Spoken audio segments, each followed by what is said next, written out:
Happy 4th of July, everybody. So today we have a nice four-game Major League Baseball slate for the main slate here that starts at 7:20 Eastern. Before I get started, can you guys smash that like and subscribe button? So I do want to mention here that two of these games do have some weather concerns. That's the Atlanta game and the Kansas City Royals game. But I do think all the games end up playing, so I don't think it's too much of a risk, but it does have some risk because there could be some rain delays mixed in there. So let's go ahead and get into the slate, though. So when we look at pitching today, it is a pretty rough slate for pitching.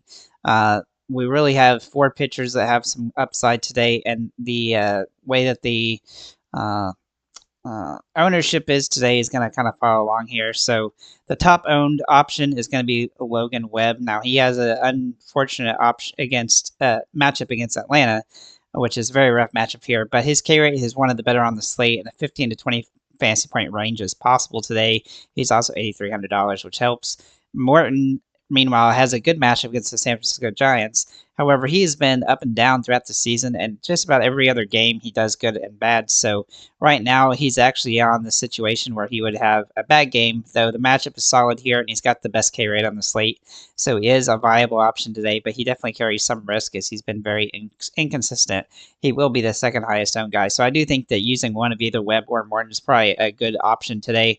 The other two guys that have some potential today are Tobias Myers from Milwaukee. Now, he does have an unfavorable situation pitching at Colorado, but he definitely has some good upside here, and he's had some pretty solid games lately, and he's got a pretty good ceiling, and he's also dirt cheap at $6,500, so he does help you that from that perspective. He is a bit of a extreme GPP play, though, but his K rate is actually tied for third best on the slate.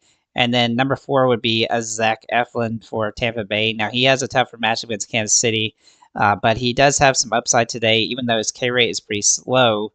He's had some rough games. The lack of good options on the slate gives him some potential, as he has one of the better earned runs against for this particular slate. So I do think he's a viable option today. Let's go ahead and get into our catchers here.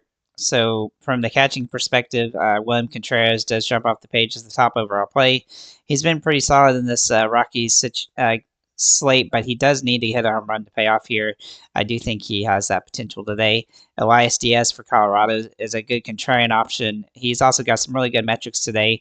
He's obviously been a lot better at home than on the road, so being at home does give him some upside. And it's a decent matchup against Myers, even though I do think Myers is a good cheap BP play for the pitching perspective. The top ownership at this position will be William Contreras, Sean Murphy, and Elias Diaz. Looking at first base here, Ohtani does jump off the page as a great play. He's been fantastic all season, though he does need to hit a home run in order to pay off at this high price. Yandy Diaz, meanwhile, is a nice cheap play at $4,000, and he's one of my favorite cheap plays at this position. Even though he has struggled some lately, he does draw home run upside in this matchup, and I think he's a viable play. Matt Olson also fits in here as a good contrarian play off of Ohtani, as he has good metrics here despite the fact that he's struggled a lot lately. Now, I do have a Yandy Diaz as kind of a core play. I think Tampa Bay stack will be pretty chalky today outside of using a bunch of Colorado, Milwaukee game players, and I do think I think it's a good spot there. The top owned options today will be Ohtani, Yandy Diaz, Lamont Wade Jr., and Raj Hoskins, though the other two are a little bit more very contrarian on the slate. Looking at second base, Bryce Terang has absolutely phenomenal metrics for this position. He's got good home run potential today, and he's got good multi-hit potential as well, though he's fairly expensive today. So I do like Brandon Lowe quite a bit, as well as he has really struggled this season, but the last week or so he's been a lot better. So as long as he's hitting the ball well, he's definitely going to be in play today. And like I said, they are a pretty chalky option on the slate. But the top owned option today will be Brandon Lowe, Andrew Monsanto, and Bryce Terang at this position. Looking at third base, Ryan McMahon has been solid this season for Colorado. He's been their best player. He does have some good home run upside today, though he has struggled a little bit in this particular series. He is a decent play, though, on the slate, but I do like Isaac Paredes as a nice cheap play. He's got good home run upside today, and he's hitting the ball very well lately, which gives him a lot of upside at this price. The top owned at this position will be Isaac Paredes, Andrew Monsanto, and Austin Riley.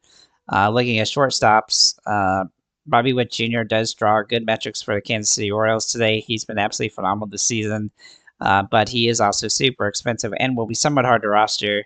But I do like Willie Adames as well. He's a little bit cheaper, and he has just as much upside on this particular slate in this Colorado slate matchup. He hadn't hit a home run in this series, but in 2 out of 3 games, he's been over 10 fantasy points, and that will definitely help us on this one.